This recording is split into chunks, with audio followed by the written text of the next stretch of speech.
Welcome to Jackrabbit Journal, putting a final wrapping and bow on this South Dakota State University football season, Hank. And I know you were very disappointed after the season ended with that loss at North Dakota State. Are you better now, a week and a half later? Well, yeah, I am feeling better. Thanks for asking, Tom. Sure. I've had some time to digest just what happened there.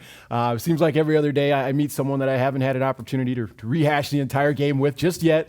But we're moving forward, that's for sure. We've got a talented group coming back next year. That's where we all need to focus our sights on in the coming months, getting ready for the 2015 campaign. All right, we will talk about next year coming up a little later. We're going to run through the season, though, in 3 parts. Before we do that, though, welcome to the Missouri Valley Football Conference, Bo Pelini. We think this is true, and it's going to be that he's going to be the next head football coach at Youngstown State. Sounds like this. I was dumbfounded to hear that, but when you look at the connections with their athletic director, Mr. Tressel, and of course that's his alma mater, it seems like it may be a match made in heaven for the folks down in Penguin Land. All right, we'll see. All right, again, we're going to run through the SDSU season here in 3 parts, those first 4 games of the year, and then the meat of the Missouri Valley Football Conference season, and then the end of the year with those 3 wins and the playoffs, the 2 playoff games for the Jackrabbits. But let's go back to the beginning. There were some great expectations, Hank, this year about the offense, and it took less than a quarter before the Jacks were forced to go to Plan B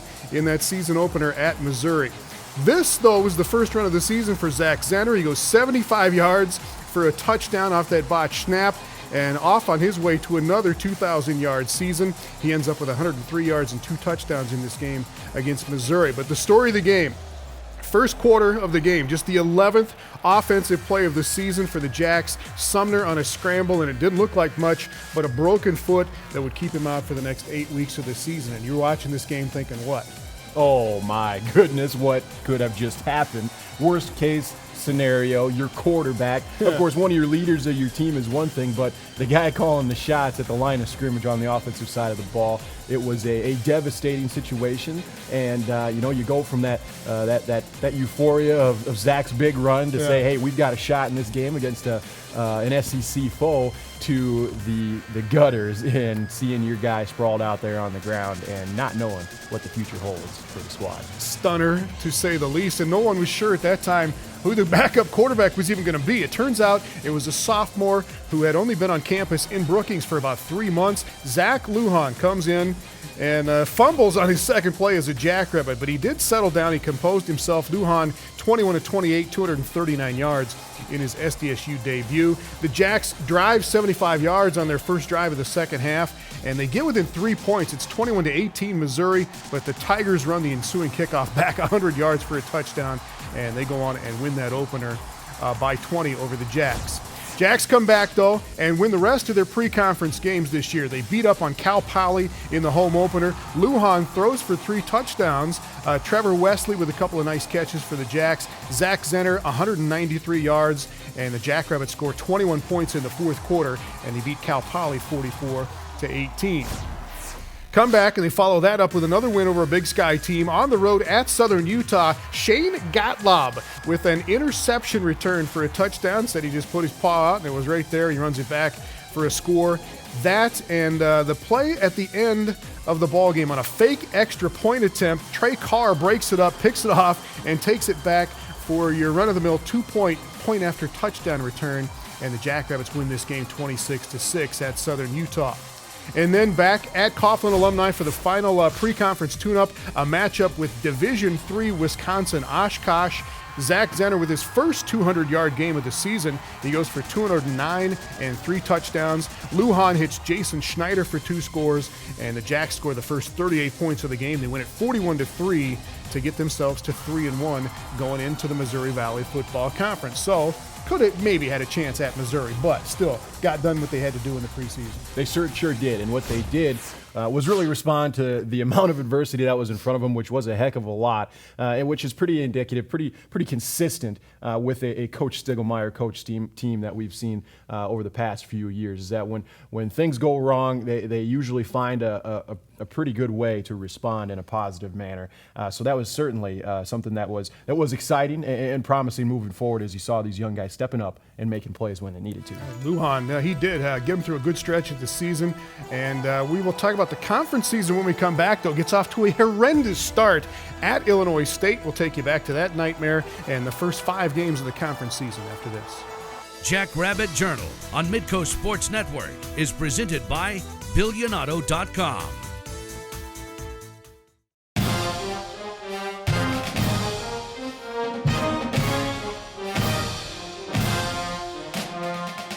Welcome back to Jackrabbit Journal, wrapping up the SDSU football season. And any surprise to you, sir, that Illinois State is still alive in the FCS playoffs, given what the Jackrabbits saw out of Illinois State in the conference opener this year? No, not at all. The Redbirds have been firing on all cylinders all season long. We're, 14 games in right now, and they still continue to play at an elite level, knocking off Eastern Washington last week, the highest powered offense in the country.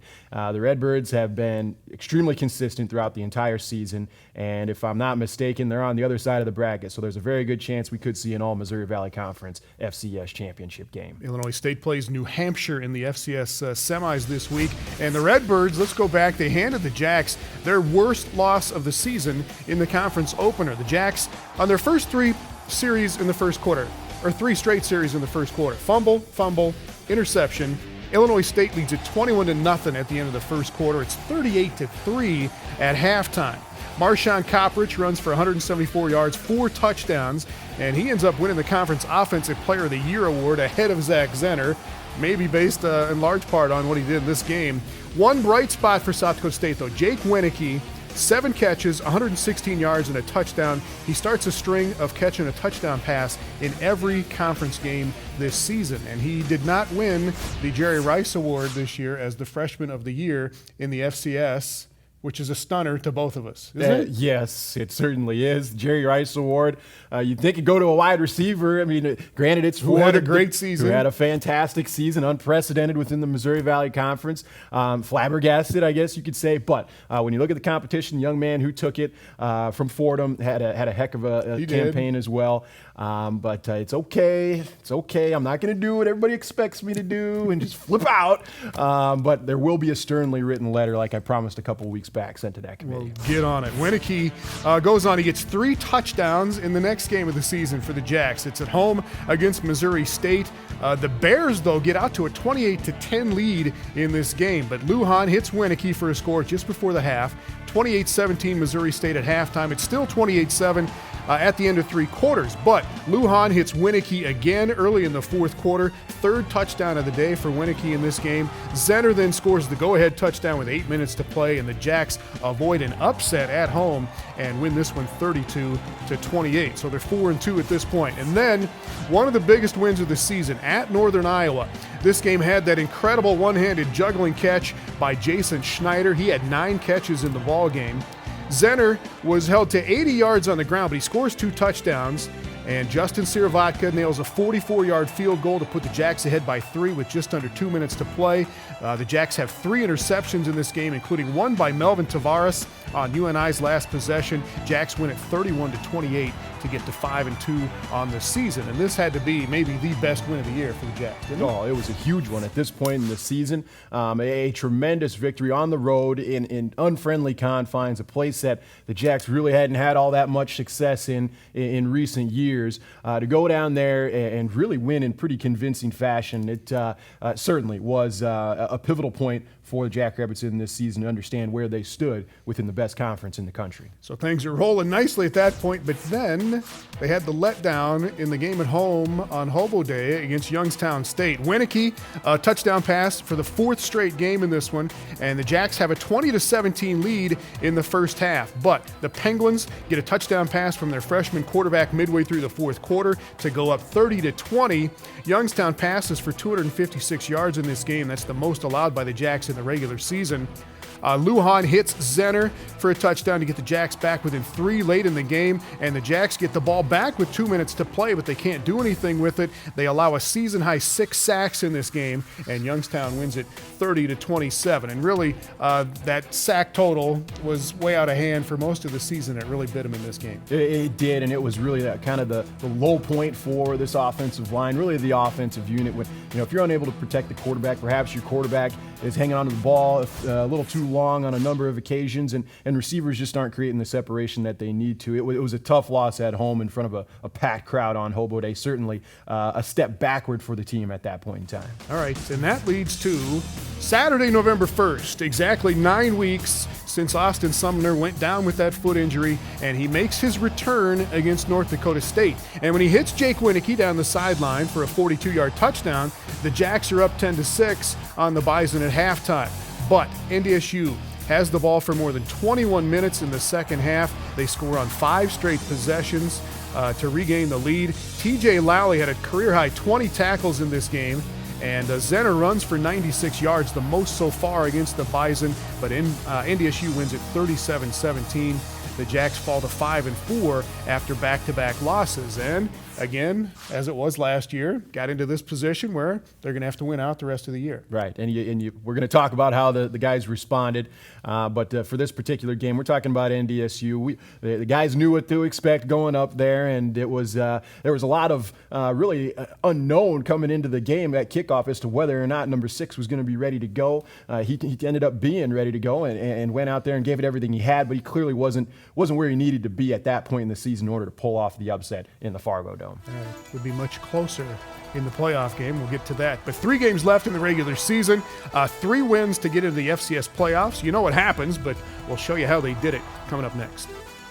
Jackrabbit Journal on Midco Sports Network is presented by BillionAuto.com.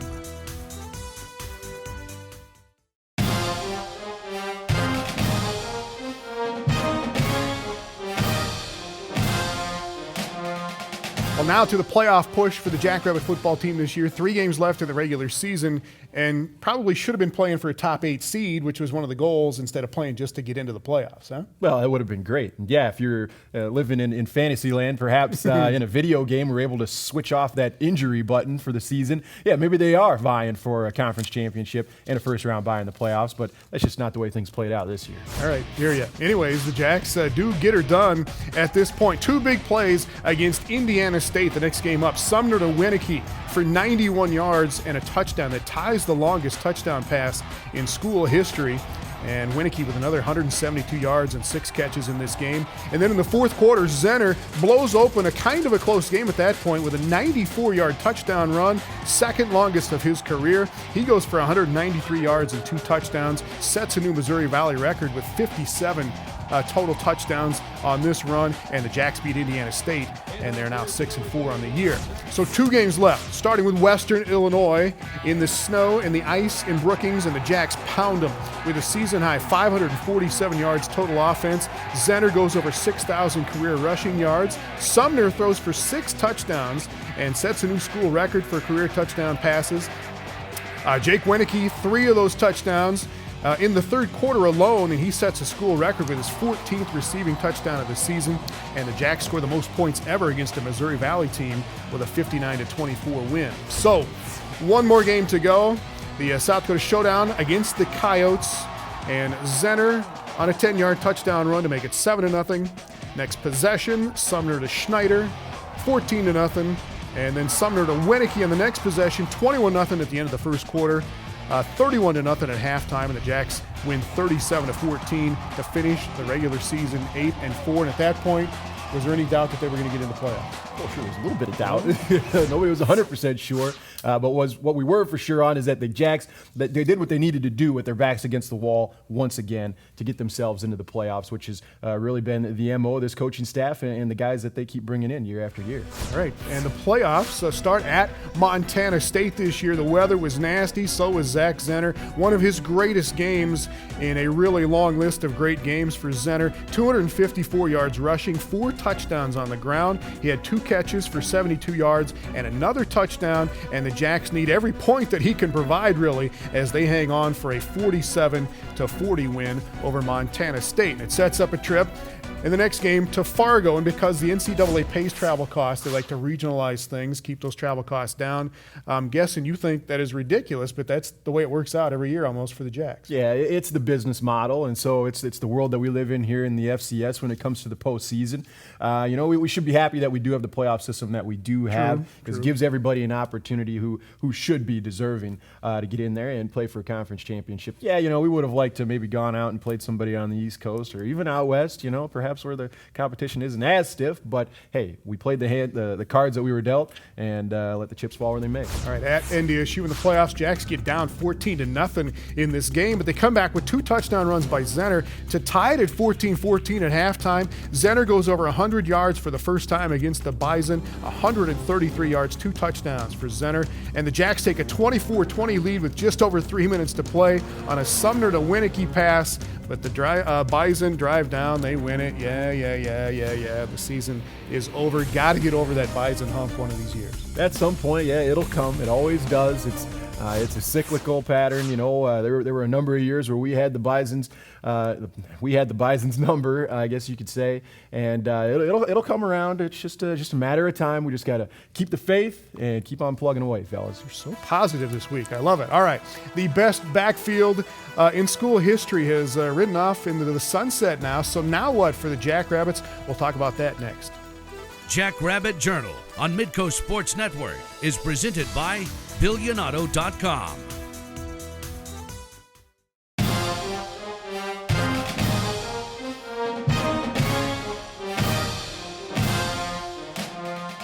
Welcome back to Jack Journal. And Hank, Josh Ronick is still the career rushing yards leader at South Dakota State. But is Zach Zenner the best running back they've ever had at SDSU? That's a tough one, Tom. And really, when you look at these two guys, these guys aren't just great running backs. They're great football players, all right? And we've seen what Zach has done over the last 3 years, which has been unbelievable, really unprecedented at this level, at FCS. 3 straight 2,000-yard seasons. Are you kidding me? It's ridiculous. Not kidding you. But if we were out on the playground and I had the number 1 pick and those 2 guys were in their prime standing in front of me with a bunch of other guys, I would literally have to take a quarter, flip that thing to be able to choose which one of those guys I'm taking, because that's how good Josh was as well. Ronick was that good, and Zenner comes up 196 yards short of Ronick's career rushing record at South Dakota State. So moving on for the Jacks next year, without Zach Zenner, it just sounds weird to even say that, but still got Reggie Gandy, Brady Mangarelli's going to be a sophomore, and remember the name Isaac Wallace, redshirted this year. He's from Omaha, Ralston, Nebraska, and is supposed to be faster than Zenner. He's breaking weight room records, and he's supposed to be very good. Plus, Sam Zenner, Zach Zenner's younger brother, is also coming to be a running back at SDSU. Whole lot of talent there, a whole lot of opportunity, but some big shoes to fill for one of those guys. We'll see which one of them comes out on top after spring ball and then eventually fall camp. All right, same thing at quarterback. After 4 years, essentially going to have a new quarterback next year, and here are the possibilities at quarterback for next season. Dalton Douglas is a guy that hasn't played any football here yet, but has got a lot of ability. Obviously, Zach Lujan has played here and done some good things. Chris Little is a redshirted quarterback coming in, and was offered by University of Wyoming, and then with the coaching change there, ended up here. And then we've got a pretty good freshman. Can't say his name, but coming in that would be excited to compete for the job too. And so we'll just have to see what happens. But I told all those guys there's no decision made, so you better plan on I'm the starting quarterback and I'm going to approach it every day like I am, and then let's see what happens. And Taryn Christian from Sioux Falls Roosevelt High School is the other guy he's talking about there at quarterback. But the offensive line is going to have a lot of guys back. Say goodbye to Jason Schneider, phenomenal career at wideout. Jake Winicke's back, some of those younger wide receivers. What do you think of the offense next year? I think they have a lot of potential, especially with this offensive line. Majority of those guys coming back. Hopefully they'll be able to solidify the quarterback position in spring ball. Somebody takes a step forward and says, hey, I'm going to be the guy, so that they can continue to progress as a unit through fall camp. Offensive line will have most of those starters back. Mike Schaff, who was injured all this year, will be back on that offensive line as well. Jackrabbit defense is going to have up to 9 starters back. That does not include the 3 freshmen, Trey Carr, JT Hassel, and Chase Kern, who played a lot this year. Does the talent level, we've talked about this, keep getting better and better with these young guys coming in, especially on defense? Certainly seems like it. In years past, there's always 1 or 2 guys that stepped up and played somewhat of a role on either side of the ball as a true freshman. But now we're starting to see the types of athletes coming in that can not just play a role and have somewhat of an impact, but can be a playmaker and have significant impact on multiple games throughout a season, which each one of those guys did. Yeah, here's the defensive coordinator, Clint Brown, agreeing with you essentially. I think the talent level is definitely there. and it's getting better. We got a really good group of guys that feel like we have committed right now that'll provide maybe some depth, and who knows? You say you don't have to play a freshman, but we've done it every year, and then those guys have stepped up big for us. All right, and you look at the linebackers. What's coming back there is going to be exciting. Charles Elmore comes back from an injury. You got Lally back. You got Jesse Bobbitt, who played really well at the end of the year to go along with JT Hassel. And the defense could be really nasty next year. It certainly could. A whole lot of talent there. They find a way to get themselves a pass rush week in and week out. This unit will be nothing but trouble. Yeah, Coach Brown says they will definitely address that, but a lot of those young guys got some experience this year, and looking forward to next season. Thanks, man. Glad to be here, sir. All right, we move on to basketball. After the new year, both the men and the women off to great starts this year. We'll check it out next. Jackrabbit Journal on Midco Sports Network is presented by BillionAuto.com.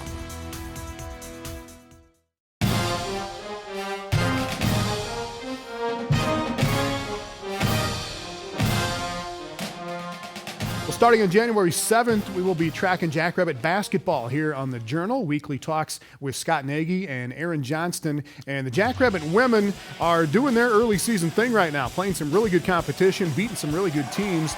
They have wins over BYU and UNLV and Arkansas so far. Megan Witashik leading the team in scoring at just over 15 a game, with true freshman Macy Miller putting up 11 a game right now for the women. The Jacks host Arkansas Little Rock on Thursday night, another team that is in the top 15 in the mid-major poll right now. The SDSU men, meanwhile, have won their last 4 games in a row. They are 6-3 on the season. Cody Larson averaging 14.7 rebounds a game to go along with just over 14 a game for JUCO transfer DeAndre Parks. The men play in a tournament in Utah this weekend. They get George Marshall, the Wisconsin transfer, back. We'll talk about that in the new year here on Jackrabbit Journal. Happy holidays.